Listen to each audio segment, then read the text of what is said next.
और राजा वैश्या और एक साथी है, मुझे याद नहीं आ रहा, बहुत कठोर।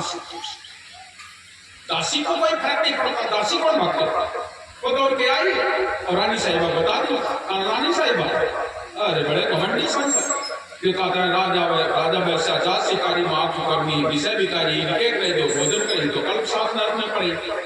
कहते रात का जमान बढ़ाई हम साधु डरके करेंगे, वे नहीं आए, हम गए हाथ जोड़ के कहो महाराज चलो रानी बुला रही, आए नहीं। रानी जान गई हमने दासी को दे दिया, मतलब मेरे अंदर घमंड है, मैं रानी हूं। ये घमंड संतों के पास नहीं चलता। संत का काम ही होता है तुम्हारे घमंड को चूर चूर कर देना। मैंने तो गलती किया है, खेती पाती बीनती, खेती पाती बीनती और घोड़े का तंग, अपने हाथ सुधारो चाहे लाख लोग होए संग। खेती करना है तो खूब, हाँ ऐसा ना सोचो दई दी ने को नौकर का अनगले खाद फैलाया मैंने खतवा याद रखो आधी वो तुम्हारे खतवा में डाली हो आधी पड़े में डाली तुम का जन आधे माद घर आधे मा सब घर गड़बड़ हो जाए। खुद जाओ, खुद फैलाओ, खुद बीजा डालो, देखो सामने खड़े होकर तब खेती होती है। खेती पाती, पाती माने चिट्ठी, कोई दौड़ में चिट्ठी चलती रही, कोई दौड़ में चिट्ठी चलती, चिट्ठी डाले कोई तो खुद चलेगा डालिया, नहीं कौन लड़का का दे दी नो जेबल डाल लो, 3 दिन तक चिट्ठी जेबल पड़ी रही, तब तक टाइम नहीं करता। खुद विनती विनय करना है तो खुद करो, ऐसा कहो बहुत ठंडी है तो मना चुकी होगा, बोले हाँ भी अगरबत्ती लगा दे साहब के नाम पे और चाय परेठा में बना दे, रोटी में छूट है, चाय परेठा तुम खाओ और हना धोके अगरबत्ती हुआ क्या भाई बात बनेगा। जब वह अगर अगरबत्ती जला ले ला चुकी है तो चाय परेठा आए खाने तुम करे ना वैसा गड़बड़ हो जाएगा। एक हमारे साहिब कबीर समझा रहे हैं, एक साथी और बता रहे हैं, कह रहे हैं एक डाल 2 पंछी बैठे, एक गुरु एक चेला और अपनी करनी गुरु उतर गए अपनी करनी चेला।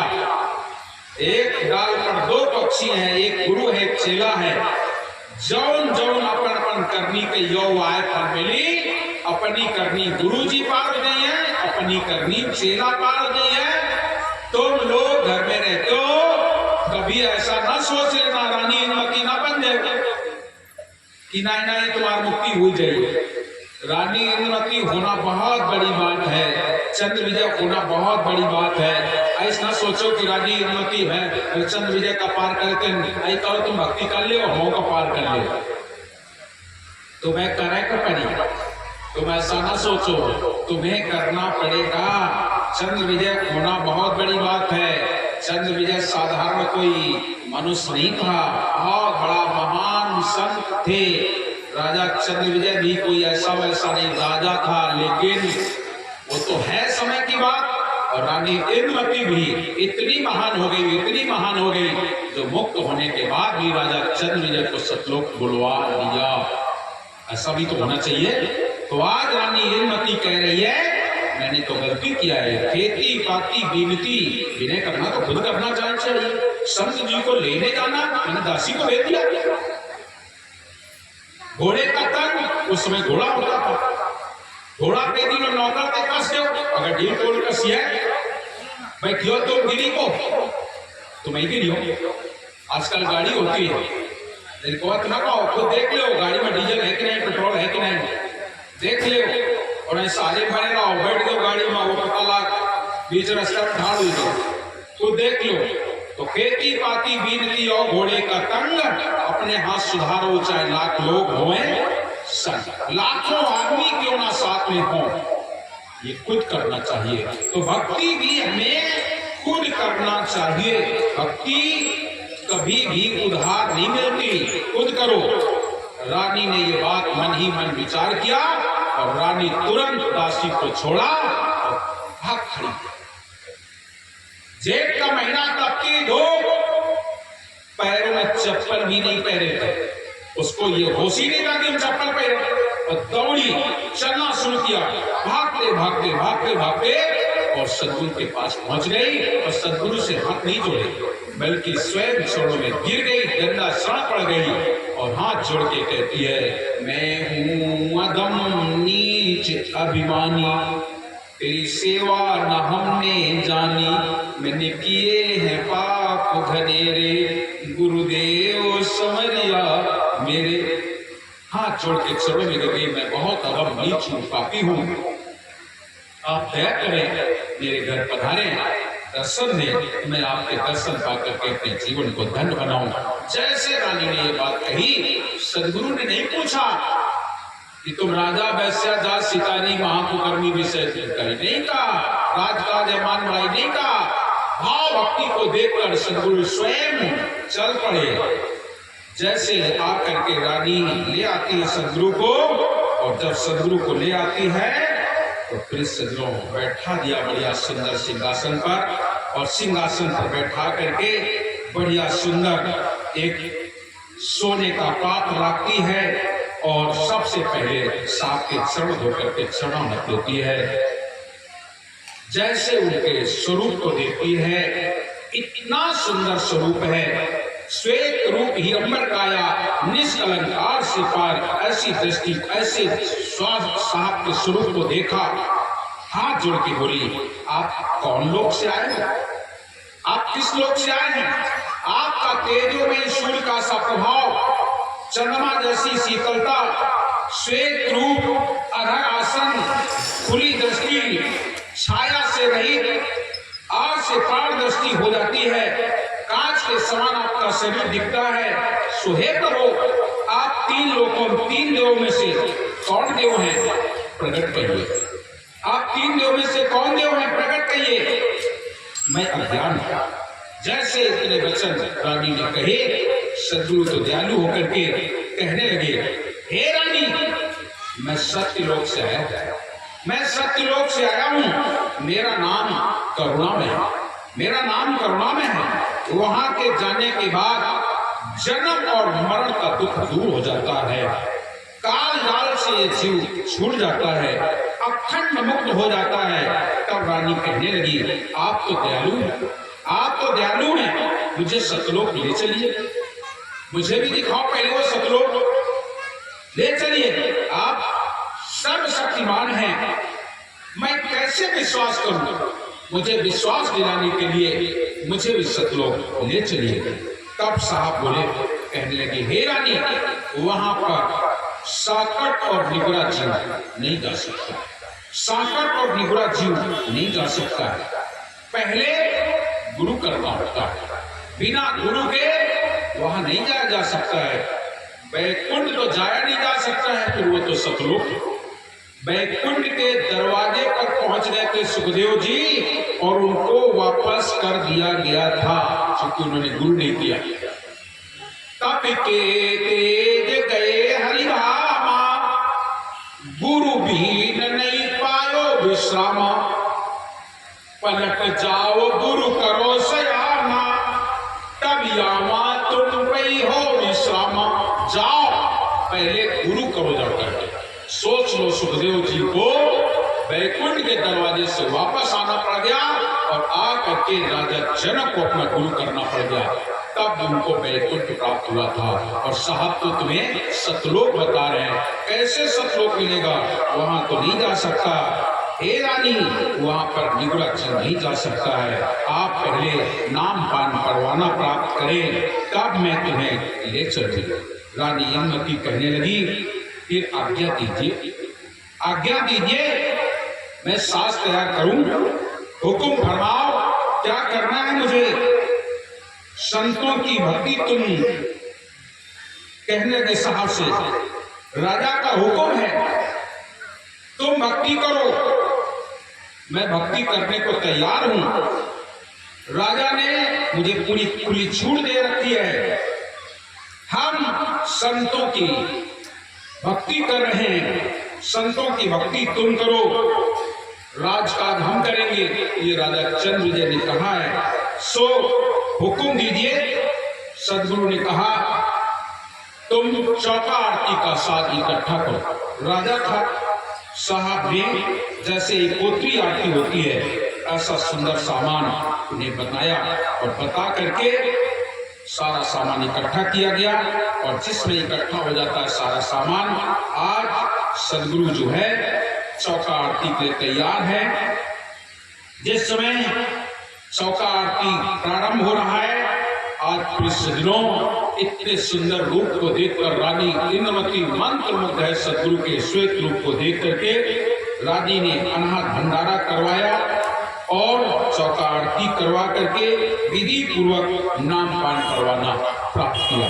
और जब नाम पान प्राप्त हुआ, संतों को भेंट पूजा दिया। राजा चंद्र विजय ने परवाना नहीं लिया।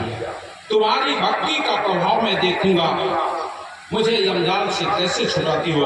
अब साहब ने चंद्र रानी इंद्रमती से कहा तुम, अब तुम्हें मैं लोक ले चलूंगा। साहब ने दृष्टि डाली, सब विमान पर बैठाया और सुनो रानी, मैं तुम्हें ले तो चल रहा हूं, लेकिन एक बात और। क्या? सतलोक में चलना, लेकिन ऐसा मत करना कि तुम कह दो अब हम ही नहीं गए। ऐसा ना हो, यहां से चलो, मैं तुम्हें सतलोक दिखाऊंगा और दिखला करके वापस लाऊंगा। क्योंकि ये देश काल का है और काल के देश में जो तुम्हारा कर्ज बाकी है वो तुम्हें पूरा करना पड़ेगा, देना पड़ेगा। जब तक ठेका पूरा नहीं तब तक रहो नाम लौड़ाई, तब तक तुम्हें नाम में लौलीन रहना पड़ेगा। रानी बोली ठीक है, चल दिए। सदगुरु ने सब विद्वान बुलाए, रानी इंद्रमती की, रानी इंद्रमती को बैठाया। जिस समय चल पड़ती है रानी इंद्रमती, जैसे जैसे आगे बढ़ती है तो क्या देखते हैं, नर के ऊपर से साहब का सिंहासन जा रहा है। रानी इंद्रमती ने जैसे देखा, और नरक में पड़े हुए जीव कह रहे हैं उद्धार कीजिए, उद्धार कीजिए, हे साहब आप तो दयालु हैं, आप दया करें। मैंने आपकी बात नहीं मानी, आपने मुझे बताया लेकिन हम विश्वास नहीं किए, इसलिए मैं नरक में पड़ा हूँ, बहुत दुखी हूँ। हे साहब बचाओ बचाओ। जिसमें सारे जीव चिल्ला रहे थे, रानी इंद्रमती के कान में आवाज पड़ी। मातृ हृदय है रानी इंद्रमती, करुणा से भरी है, ममता से भरी है। उस आवाज को सुन करके रानी इंद्रमती बोली, साहब आपका नाम करुणा में है, आपका नाम करुणा में है, आप तो करुणा के सागर हैं। ये आवाज कहां से आ रही है? सतलोक ले चल रहे हो, बड़ी दुखी, बड़ा ही करुण कंदन, ये आवाज आ रही कहां से आ रही है? साहब बोले, ये 84 लाख योनि में फंसे हुए जीव हैं, इनको मैं कितने जन्मों से समझा रहा हूं, लेकिन ये मेरी बात नहीं मान रहे हैं। आज रो नरक में पड़े हैं, चिल्ला रहे हैं, रो रहे हैं। उनकी करुण क्रंदन की आवाज सुन करके इंद्रमती रानी का हृदय पिघल गया, इतना दुखी होने लगी। कितना रो रहे हैं, कितना चिल्ला रहे हैं।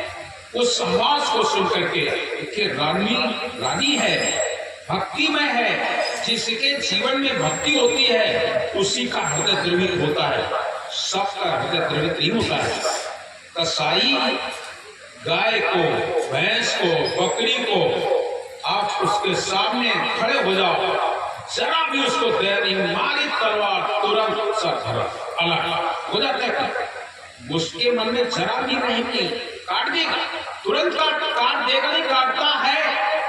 लेकिन तुम अगर देख ले तो, अगर भक्त कोई जीव देख ले तो याद रखना, हो सकता है बेहोश हो जाए। हम तो देख ही नहीं सकते, हम तो साधारण किसी का एक्सीडेंट हो जाता नहीं देख पाता हूं। अगर किसी का एक्सीडेंट हुआ तो हम तुरंत हैं बेहोशी आ जाएगी, तुरंत मैं जैसे उसको देखूंगा वैसे देखते देखते रोना जहां शुरू किया, बस हमें रोने से बहुत वो लगता है। अगर कोई रोना शुरू किया तो फिर ऐसा लगता है कि मैं भी अभी रो दूंगा। बहुत अपने आप को संभालता हूँ, बहुत संभालता हूँ। जब चलता हूँ तो लोग रोने लगते हैं, तो मैं अपने आप को बचाने का प्रयास करता हूँ, क्योंकि ये रोना और किसी को तकलीफ अगर है तो बहुत बहुत मतलब अंदर से जाने कैसा लगता है। कभी कभी तो मैं देखता हूँ आप लोगों को, समाज को देखता हूँ, इनके दुख को देखता हूँ, रोते चिल्लाते, तो कभी कभी ऐसा लगता है अगर मेरे हाथ में होता है इन सबका दुख में ले करके सबका सब दूर कर देते हैं। लेकिन ऐसा कहाँ हो सकता है, ऐसा कहाँ हो सकता है। हम किसी का दुख ले ले ऐसा बहुत मुश्किल है। हम किसी का दुख ले तो नहीं सकते, लेकिन हाँ उसे दुख का कारण जरूर बता सकते हैं। हाँ उसके दुख को सत्संग के माध्यम से, साहब कबीर की वाणी के माध्यम से, संतों की वाणी से हम तुम्हें ढांढस बता सकते हैं। बाद बाकी किसी का दुख लिया नहीं जा सकता। अगर किसी का दुख लिया जाता होता तो निश्चित ही उसका सारा का सारा दुख तुरंत ले लिया जाता। लिया नहीं जा सकता है। आपका जो कर्म है वो आपको ही भोगना पड़ेगा, कोई नहीं बचा सकेगा।